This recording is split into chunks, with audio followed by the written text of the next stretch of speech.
கர்த்தருடைய பரிசுத்த நாமம் மகிமைப்படுவதாக. இன்றைக்கான வேத பகுதி வெளிப்படுத்தின விசேஷம் 18 மற்றும் 19 அதிகாரம் வாசிக்க கேட்போம். இந்த வேத வார்த்தைகளை வாசிக்கிறவனும் இதை கேட்கிறவர்களும் அதன்படி கை கொண்டு நடக்கிறவர்களும் பாக்கியவான்கள். வாசிப்போம். இவைகளுக்கு பின்பு வேறொரு தூதன் மிகுந்த அதிகாரமுடையவனாய் வானத்திலிருந்து இறங்கி வர கண்டேன். அவனுடைய மகிமையினால் பூமி பிரகாசமாயிற்று. அவன் பலத்த சத்தமிட்டு, மகா பாபிலோன் விழுந்தது, அது பேய்களுடைய குடியிருப்பும் சகலவித அசுத்த ஆவிகளுடைய காவல் வீடும் அசுத்தமும் அருவருப்புமுள்ள சகலவித பறவைகளுடைய கூடுமாயிற்று. அவளுடைய வேசித்தனத்தின் உக்கிரமான மதுவை எல்லா ஜாதிகளும் குடித்தார்கள். பூமியின் ராஜாக்கள் அவளோடு வேசித்தனம் பண்ணினார்கள். பூமியின் வர்த்தகர் அவளுடைய செல்வச் செருக்கின் மிகுதியினால் ஐஸ்வர்யவான் ஆனார்கள் என்று விளம்பினான். பின்பு வேறொரு சத்தம் வானத்திலிருந்து உண்டாக கேட்டேன். அது, என் ஜனங்களே, நீங்கள் அவளுடைய பாவங்களுக்கு உடன்படாமலும் அவளுக்கு நேரிடும் வாதைகளில் அகப்படாமலும் இருக்கும்படிக்கு அவளை விட்டு வெளியே வாருங்கள். அவளுடைய பாவம் வானபரியந்தம் எட்டினது. அவளுடைய அநியாயங்களை தேவன் நினைவு கூர்ந்தார். அவள் உங்களுக்கு பலனளித்தது போல நீங்களும் அவளுக்கு பலனளியுங்கள். அவளுடைய கிரியைகளுக்கு தக்கதாக அவளுக்கு இரட்டிப்பாக கொடுத்து தீருங்கள். அவள் உங்களுக்கு கலந்து கொடுத்த பாத்திரத்தில் இரட்டிப்பாக அவளுக்கு கலந்து கொடுங்கள். அவள் தன்னை மகிமைப்படுத்தி செல்வச் சருக்காய் வாழ்ந்தது அவ்வளவாய் வாதையையும் துக்கத்தையும் அவளுக்கு கொடுங்கள். நான் ராஜஸ்திரியாய் விட்டிருக்கிறேன், நான் கைம்பெண் அல்ல, நான் துக்கத்தை காண்பதில்லை என்று அவள் தன் இருதயத்திலே எண்ணினாள். ஆகையால் அவளுக்கு வரும் வாதைகளாகிய சாவும் துக்கமும் பஞ்சமும் ஒரே நாளிலே வரும். அவள் அக்னியினாலே சுட்டரிக்கப்படுவாள். அவளுக்கு நியாயத்தீர்ப்பு கொடுக்கும் தேவனாகிய கர்த்தர் வல்லமை உள்ளவர். அவளுடனே வேசித்தனம் செய்து செல்வச் செருக்காய் வாழ்ந்த பூமியின் ராஜாக்களும் அவள் வேகிறதுனால் உண்டான புகையை காணும்போது அவளுக்காக அழுது புலம்பி அவளுக்கு உண்டான வாதையினால் பயந்து தூரத்திலே நின்று, ஐயையோ, பாபிலோன் மகாநகரமே, பலமான பட்டணமே, ஒரே நாளிகையில் உனக்கு ஆக்கினை வந்ததே என்பார்கள். பூமியின் வர்த்தகர்களும் தங்கள் சரக்குகளாகிய பொன்னையும் வெள்ளியையும் இரத்தனங்களையும் முத்துக்களையும் சல்லாவையும் இரத்தாம்பரத்தையும் பட்டாடைகளையும் சிவப்பாடைகளையும் சகலவித வாசனை கட்டைகளையும் தந்தத்தினால் செய்திருக்கிற சகலவித வஸ்துக்களையும் விலையுயர்ந்த மரத்தினாலும் வெண்கலத்தினாலும் இரும்பினாலும் வெள்ளை கல்லினாலும் செய்திருக்கிற சகலவித வஸ்துக்களையும் லவங்க பட்டையையும் தூபவர்க்கங்களையும் தைலங்களையும் சாம்பிராணியையும் திராட்சை ரசத்தையும் எண்ணெயையும் மெல்லிய மாவையும் கோதுமையையும் மாடுகளையும் ஆடுகளையும் குதிரைகளையும் இரதங்களையும் அடிமைகளையும் மனுஷருடைய ஆத்துமாக்களையும் இனி கொள்வாரில்லாதபடியால் அவளுக்காக அழுது புலம்புங்கள். உன் ஆத்துமா இச்சித்த பல வர்க்கங்கள் உன்னை விட்டு நீங்கி போயின. கொழுமையானவைகளும் சம்பிரமமானவைகளும் உன்னை விட்டு நீங்கி போயின. நீ அவைகளை இனி காண்பதில்லை. இப்படிப்பட்டவைகளை கொண்டு வர்த்தகம் பண்ணி அவளால் ஐஸ்வர்யவான்களானவர்கள் அவளுக்கு உண்டான வாதையினால் பயந்து தூரத்திலே நின்று, ஐயையோ, சல்லாவும் இரத்தாம்பரமும் சிவப்பாடையும் தரித்து பொன்னினாலும் இரத்தினங்களினாலும் முத்துக்களினாலும் சிங்காரிக்கப்பட்டிருந்த மகா நகரமே, ஒரு நாளிகையிலே இவ்வளவு ஐஸ்வர்யமும் அழிந்து போயிற்றே என்று சொல்லி அழுது துக்கிப்பார்கள். மாலுமிகள் யாவரும், கப்பல்களில் யாத்திரை பண்ணுகிறவர்கள் யாவரும், கப்பலாட்களும், சமுத்திரத்தில் தொழில் செய்கிற யாவரும் தூரத்தில் நின்று அவள் வேகிறதுனால் உண்டான புகையை பார்த்து, இந்த மகா நகரத்திற்கு ஒப்பான நகரம் உண்டோ என்று சத்தமிட்டு தங்கள் தலைகள் மேல் புழுதியை போட்டுக்கொண்டு, ஐயையோ, மகா நகரமே, சமுத்திரத்தில் கப்பல்களை உடைய அனைவரும் இவளுடைய உச்சிதமான சம்பூர்ணத்தினால் ஐஸ்வர்யன் ஆனார்களே, ஒரு நாளிகையிலே இவள் பாழாய்ப்போனாளே என்று அழுது துக்கித்து ஓலமிடுவார்கள்.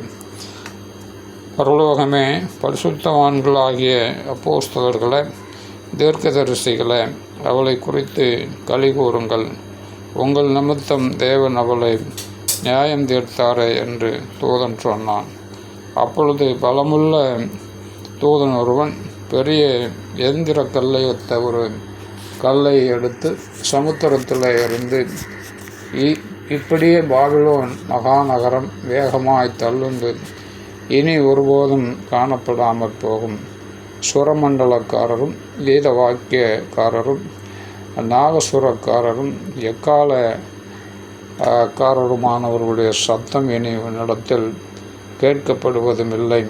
எந்த தொழிலாளியும் இனி உன்னிடத்தில் காணப்படுவதும் இல்லை.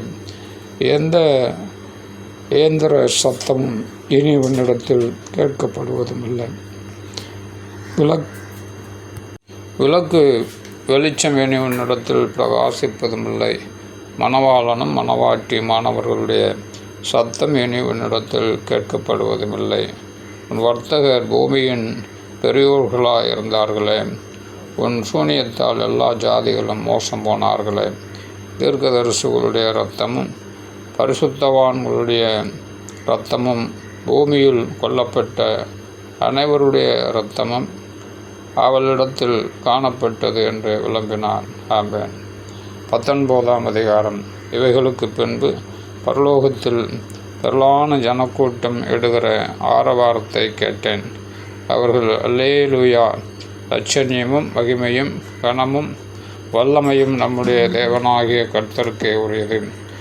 அவருடைய நியாய தீர்ப்புகள் சத்தியமும் நீதியுமானவைகள். தன் வேசித்தனத்தினால் பூமியை கெடுத்த மகாவேசிக்கு அவர் நியாய தீர்ப்பு கொடுத்து தம்முடைய ஊழியக்காரரின் இரத்தத்திற்காக அவளிடத்தில் பழிவாங்கினாரே என்றார்கள். மறுபடியும் அவர்கள் அல்லேலூயா என்று சொல்லி ஆர்ப்பரித்தார்கள். அவர்களுடைய புகை என்றென்றைக்கும் எழும்புகிறது என்றார்கள். 24 மூப்பர்களும் 4 ஜீவன்களும் வணக்கமாய் விழுந்து ஆமேன் அல்லேலூயா என்று சொல்லி சிங்காசனத்தின் மேல் வீற்றிருக்கும் தேவனை தொழுது கொண்டார்கள். மேலும் நமது தேவனுடைய ஊழியக்காரரே, அவருக்கு பயப்படுகிற சிறியோரும் பெரியோருமானவர்களே, நீங்கள் யாவரும் அவரை துதியுங்கள் என்று ஒரு சத்தம் சிங்காசனத்திலிருந்து பிறந்தது.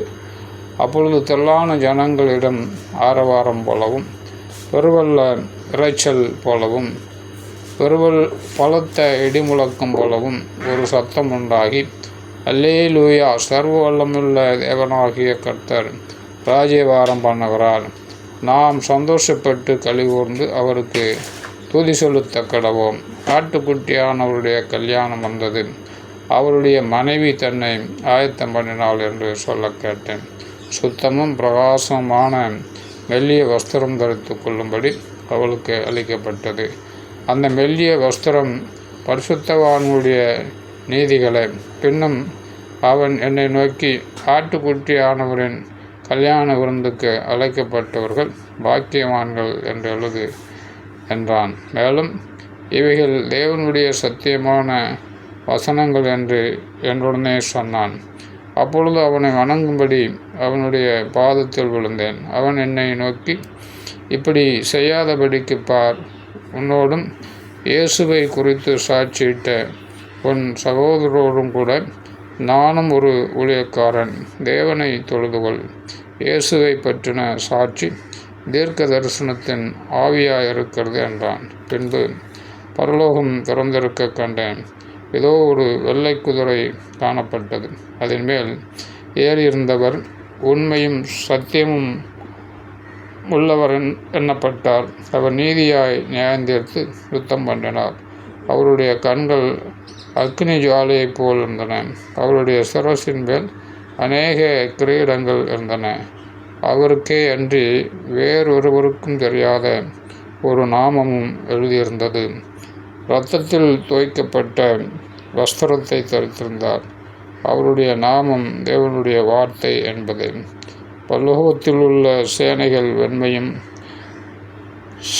சுத்தமமான மெல்லிய வஸ்திரம் தரித்தவர்களாய் வெள்ளை குதிரைகளின் மேலேறி அவருக்கு பின் சென்றார்கள். புறஜாதிகளை வெட்டும்படிக்கு அவருடைய வாயிலிருந்து கூர்மையான பட்டயம் புறப்படுகிறது. இருப்பு கோலால் அவர்களை அரசாளுவார். அவர் சர்வ வல்லமையுள்ள தேவனுடைய உக்கிர கோபமாகிய மதுவுள்ள ஆலையை மிதிக்கிறார். ராஜாதி ராஜா, கர்த்தாதி கர்த்தா என்னும் நாமம் அவருடைய வஸ்திரத்தின் மேலும் அவருடைய தொடையின் மேலும் எழுதப்பட்டிருந்தது. பின்பு ஒரு தூதன் சூரியனில் நிற்க கண்டேன். அவன் வானத்தின் மத்தியில் பறக்கிற சகல பறவைகளையும் பார்த்து, நீங்கள் ராஜாக்களின் மாம்சத்தையும் சேனை தலைவர்களின் மாம்சத்தையும் பலவான்களின் மாம்சத்தையும் குதிரைகளின் மாம்சத்தையும் அவைகளின் மேல் ஏறியிருக்கிறவர்களின் மாம்சத்தையும் சுயாதீனர், அடிமைகள், சிறியோர், பெரியோர் இவர்கள் எல்லாருடைய மாம்சத்தையும் பட்சிக்கும்படிக்கு மகாதேவன் கொடுக்கும் விருந்துக்கு கூடி வாருங்கள் என்று மிகுந்த சத்தத்தோடு கூப்பிட்டான். பின்பு மிருகமும் பூமியின் ராஜாக்களும் அவருடைய சேனைகளும் குதிரையின் மேல் ஏறியிருக்கிறவரோடும் அவருடைய சேனையோடும் யுத்தம் பண்ணும்படிக்கு கூடி வர கண்டேன். அப்பொழுது மிருகம் பிடிக்கப்பட்டது. மிருகத்தின் முன்பாக செய்த அற்புதங்களால் அதன் முத்திரையை தரித்து கொண்டவர்களையும் அதன் சொரூபத்தை வணங்கினவர்களையும் மோசம் போக்கின கள்ள தீர்க்கதரிசியும் கூட பிடிக்கப்பட்டான். இருவரும் கந்தகம் எறிகிற அக்கினி கடலில் உயிரோடு தள்ளப்பட்டார்கள். மற்றவர்கள் குதிரையின் மேல் ஏறினவர்களுடைய வாயிலிருந்து புறப்படுகிற பட்டயத்தால் கொல்லப்பட்டார்கள். அவர்களுடைய மாம்சத்தினால் பறவைகள் யாவும் திருப்தி அடைந்தன. ஆமென்.